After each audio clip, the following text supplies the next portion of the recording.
নমস্কার, আমি স্মৃতি। দেখতে দেখতে পুজো এসেই গেল। মা চলে এসেছে আমাদের মাঝে, আর চারিদিকে ধুম ধারাক্কা পড়ে গেছে। চারিদিকে গান বাজনা, ঢাকের তাল, সে যে কি উৎসব! অবশ্যই বাঙালির প্রাণের উৎসব। আজ মহাষষ্ঠী।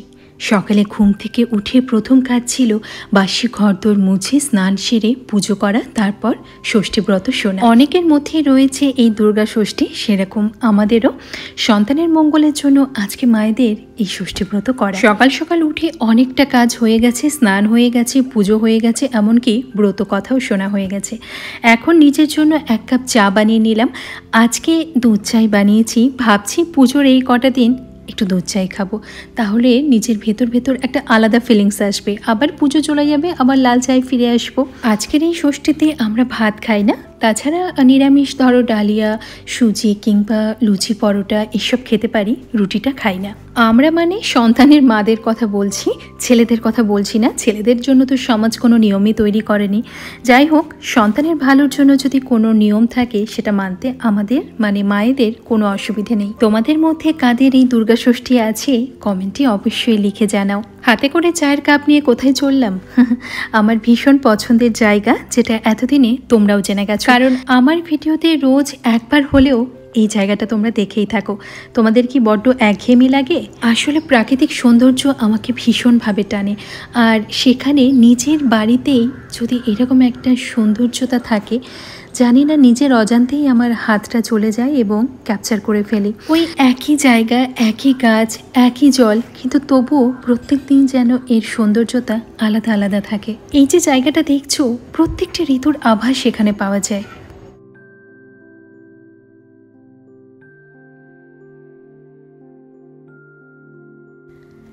আর এই যে আমার নবাগতা অতিথি, আজ আরও কয়েকজনের সঙ্গ পেয়েছে সে। শুধুমাত্র একজনের অপেক্ষা, সেও চলে এসেছে শুধু ফুটবো ফুটবো অপেক্ষা।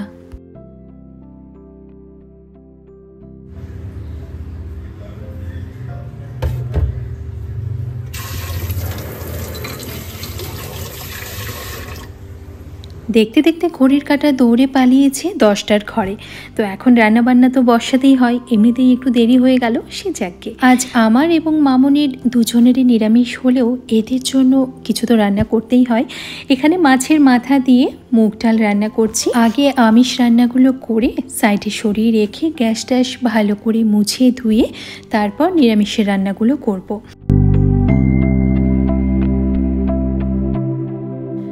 ডালটা প্রায় তৈরি, মাছের মাথা ভেজে মিশিয়ে দেওয়া হয়েছে। এবার ঢাকা দিয়ে গ্যাসের ফ্লেম বন্ধ করে কিছুক্ষণ এইভাবে ঢাকা থাক।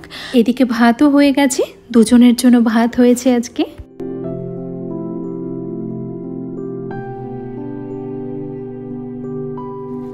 এক্ষুনি মার গেলে রেখেছি, ধোয়া উঠছে। আর তাছাড়া এখানে কাতলা মাছের ঝোল করেছি, তবে এখানে কাতলা মাছের সাথে এক পিস চিতল মাছের গাদা পিসও রয়েছে।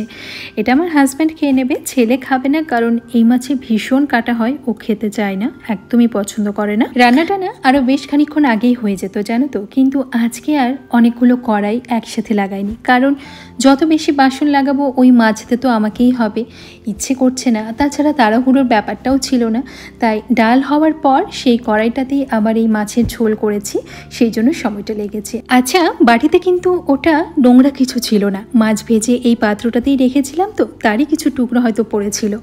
আচ্ছা, মাছের ঝোলটা এবার কড়াই থেকে নামিয়ে নিলাম।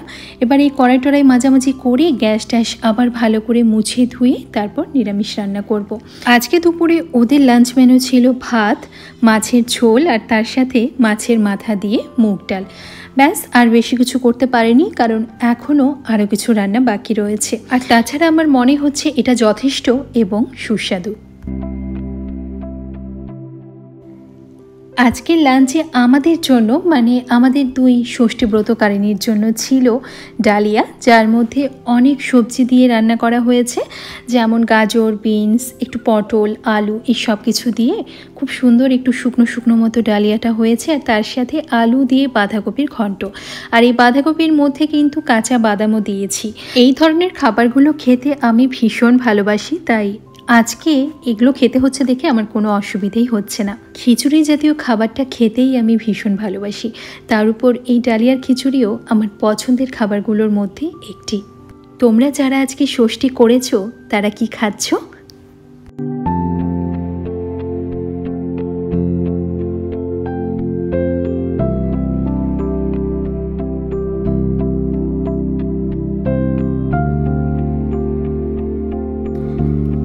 এখন সন্ধে 7:30 মতো বাজে।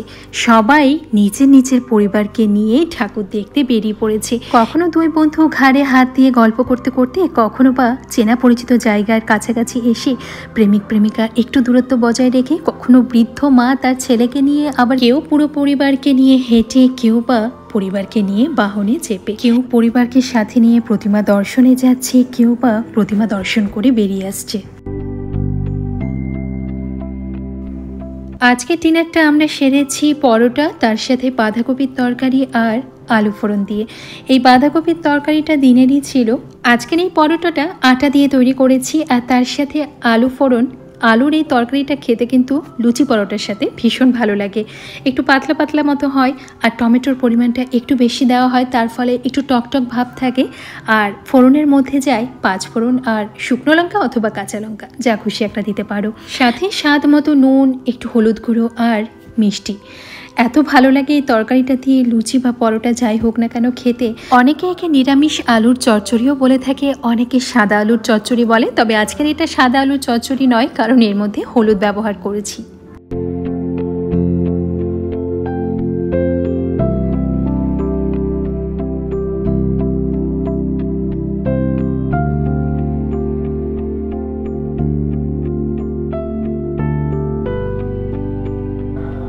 আজ মহাসপ্তমী, সকলকে জানাই মহাসপ্তমীর অনেক অনেক শুভেচ্ছা। দেখতে দেখতে ষষ্ঠী পার, সপ্তমীর সকাল। ছেলে তৈরি, যাচ্ছে ওর ঠামির সাথে, মানে মামনির সাথে পাড়ার পুজো মণ্ডপে।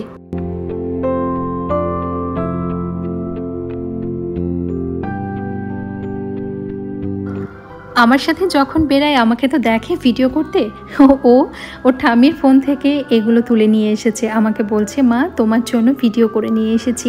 এত আশা নিয়ে যখন ভিডিওটা করে এনেছে, কি করে অ্যাড না করে পারি বলো। আজকের এই মহাসপ্তমীর দিনটি তোমাদের সকলের খুব খুব ভালো কাটুক। খুব আনন্দ করো, মজা করো এবং চুটিয়ে পুজো উপভোগ করো। চারিদিকে মাইকে গান হচ্ছে, সেই জন্য আমার ভয়েসের মধ্যে হয়তো তোমরা একটু গানের আওয়াজ পেলেও পেতে পারো। আজকের মতো এতটুকুই থাকলো। সবাই ভালো থেকো, সুস্থ থেকো। আসি।